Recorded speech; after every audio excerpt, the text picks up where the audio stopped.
ایک طرف ماہ رمضان المبارک کی آمد ہے تو دوسری جانب مختلف پرائیویٹ ٹی وی چینلز خصوصی گیم شوز کی بجائے رمضان ڈرامہ سیریز کی تیاریوں پر اپنی توجہ مرکوز کیے ہوئے ہیں۔ اس مرتبہ ٹی وی چینل ہم 2 رمضان اسپیشل ڈراموں کے ساتھ میدان میں اترا ہے، جبکہ جیو انٹرٹینمنٹ بھی اپنی سبق آموز سیریز مقافات کا نیا سیزن پیش کرنے والا ہے۔ لیکن سوال یہ ہے کہ 3 برس قبل ماہ رمضان المبارک میں گیم شو کی بجائے ڈرامہ سنو چندا کی کامیابی کے بعد سے شروع ہونے والا ٹرینڈ کیا زیادہ دن چل پائے گا؟ اس بارے کچھ کہنا قبل از وقت ہوگا، کیونکہ پاکستانی معاشرے میں ٹرینڈز بدلتے دیر نہیں لگتی۔ 3 سال پہلے تک رمضان المبارک میں گیم شوز کی ریٹنگ کا کوئی مقابل نہیں تھا، لیکن پھر گزشتہ برس رمضان سیریز کے ڈراموں نے سب سے کامیاب گیم شو کو دوسری پوزیشن پر دھکیل دیا تھا۔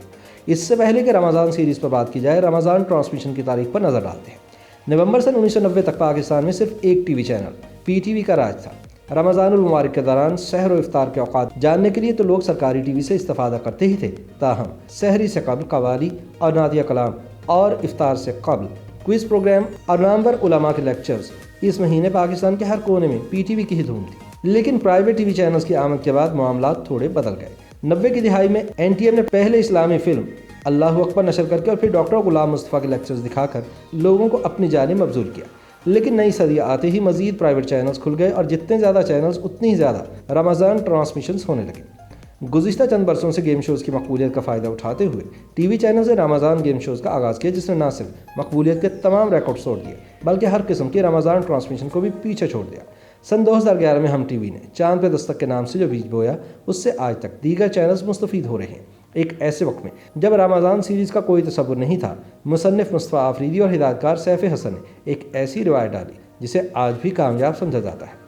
اس حوالے سے گفتگو کرتے ہوئے مصطفیٰ آفریدی کا کہنا ہے کہ رمضان سیریز شروع کرنے کا سہرا ہم ٹی وی کے سر ہی جاتا ہے۔ ان کے بقول اگر رمضان سیریز کا ماڈل کامیاب نہ ہوتا تو چاند پہ دستک کے بعد کوئی اسے فالو نہ کرتا۔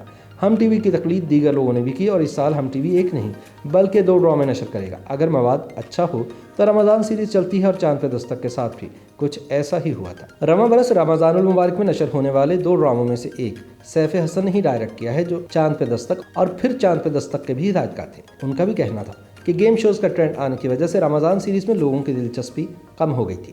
ان کے بقول گیم شوز ایک خاص عوام کے لیے ہوتے ہیں اور ڈرامہ دیکھنے والے عوام ان سے مختلف ہوتے ہیں۔ تحفے تحائف بانٹنے والے ان پروگرامز کی وجہ سے لوگ آہستہ آہستہ رمضان سیریز کو بھولنے لگے تھے۔ وہ تو شکر کریں کہ سنو چندا کی وجہ سے ایک مرتبہ پھر رمضان سیریز کا سلسلہ شروع ہوا، جو رواں برس تانا بانا اور چپکے چپکے سے آگے بڑھے گا۔ انہوں نے مزید کہا کہ اس سال دیگر چینلز بھی رمضان سیریز کی طرز پر ڈرامے نشر کریں گے۔ جتنا زیادہ اس ماڈل پر کام ہوگا اتنا اچھا ہے، تاکہ لوگوں کو تفریح کے ساتھ ساتھ سبق بھی ملے۔ مصطفیٰ آفریدی کا بھی یہی کہنا ہے کہ اس بند سلسلے کو دوبارہ شروع کرنے کی سخت ضرورت تھی۔ ان کے بقول اب جبکہ کورونا کی وجہ سے گیم شوز کی مقبولیت میں کمی آئی ہے تو رمضان سیریز نے ایک بار پھر لوگوں کے دلوں میں جگہ بنانا شروع کر دی ہے۔ اور کیوں نہ کریں، اچھی فیملی کامیڈی کون نہیں دیکھنا چاہتا؟ جب لوگوں کو میسر آتی ہے تو سب دیکھتے ہیں۔ لیکن آخر سنو چندا میں ایسا کیا تھا جس کی وجہ سے اس نے مقبولیت کے نہ صرف ریکارڈ توڑے بلکہ دوسروں کو اس کی تقلید کرنے پر بھی مجبور کیا؟ اس ڈرامے کی مصنفہ سائمہ اکرم چودھری کا کہنا ہے کہ ہمارے لوگوں کو روایتی موضوعات سے ہٹ کر جب بھی کچھ دیکھنے کو ملا انہوں نے اسے خوب سراہا۔ انہوں نے کہا کہ ویسے تو عام طور پر بھی، لیکن ماہ رمضان المبارک میں بالخصوص ناظرین عام روایتی غمزدہ یا روتی دھوتی ہوئی عورت پر مبنی کہانیوں سے ہٹ کر کچھ ایسی چیز دیکھنا چاہتے ہیں جن سے دل و دماغ پر بوجھل پن طاری نہ ہو۔ بقول سائمہ چودھری، جن کا ڈرامہ چپکے چپکے رواں ماہ رمضان میں ہم ٹی وی پر نشر ہے، کہتی ہیں ہمارے ناظرین کی ایک بڑی تعداد ہلکی پھلکی رومانٹک کامیڈی، جسے عرف عام میں فیملی ڈرامہ کہتے ہیں، دیکھتی ہے۔ خاص طور پر رمضان المبارک میں کچھ ہلکی پھلکی چیزوں کو دیکھنا ہمارے لوگوں کو زیادہ پسند ہے۔ ماہ رمضان کے ڈراموں میں جیو انٹرٹینمنٹ کی سیریز مقافات سب سے مقبول رمضان سیریز سمجھی جاتی ہے۔ جہاں ہم ٹی وی نے ہلکی پھلکی سیریز کا ماڈل اپنایا ہوا ہے تو وہیں جیو انٹرٹینمنٹ نے سبق آموز اور بامقصد سیریز کے ذریعے لوگوں کے دلوں میں گھر کیا۔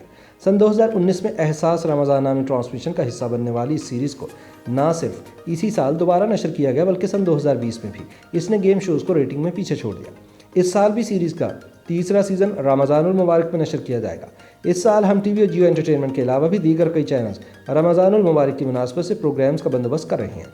کچھ تو اس مرتبہ بھی گیم شوز اور ٹاک شوز پر ہی انحصار کریں گے، لیکن زیادہ تر بامقصد یا ہلکے پھلکے ڈراموں کی پروڈکشنز میں مصروف ہیں۔ فلم اور ٹی وی کے معروف اداکار عامر قریشی کا ماننا ہے کہ رمضان سیریز ناظرین کو ایک ایسا موقع فراہم کرتی ہے جس کا انتظار انہیں سارا سال کرنا پڑتا ہے، اور یہی وجہ ہے کہ رمضان سیریز کا تجربہ پاکستان میں کامیاب ہے۔ تانا بانا کی کاسٹ کا حصہ بننے والے اداکار نے بتایا کہ شام 7:30 بجے اگر کوئی ڈرامہ نشر ہوتا ہے تو لوگ اس لیے بھی اسے دیکھ لیتے ہیں کیونکہ اس وقت زیادہ تر گھروں میں یا تو لوگ کھانا کھا کر فارغ ہو چکے ہوتے ہیں یا ان کے ہاں کھانا تیار ہو رہا ہوتا ہے۔ ہدایت کار سیف حسن کہتے ہیں کہ رمضان سیریز عوام میں مقبولیت حاصل کر رہی ہیں۔ ان کے بقول رمضان سیریز کی سب سے اچھی بات یہ ہے کہ لوگوں کو ہفتہ بھر انتظار نہیں کرنا پڑتا، 30 دن میں کہانی شروع ہو کر ختم بھی ہو جاتی ہے اور دیکھنے والے بور بھی نہیں ہوتے۔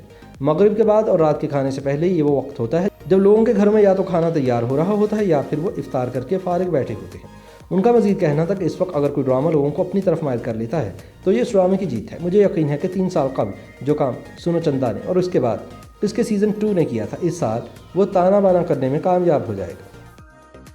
YouTube پر گوگلی نیوز دیکھنے کے لیے youtube.com کی سرچ بار میں googly news T V type کریں۔ گوگلی نیوز کے پیج پر سرخ رنگ کے سبسکرپشن والے بٹن پر کلک کرنا نہ بھولیے۔ YouTube پیج پر اپلوڈ ہونے والی ویڈیوز سے باخبر رہنے کے لیے بیل آئیکن پر کلک کیجیے۔ آپ کو ہر نئی ویڈیو کے بارے میں نوٹیفیکیشن موصول ہو جائے گا۔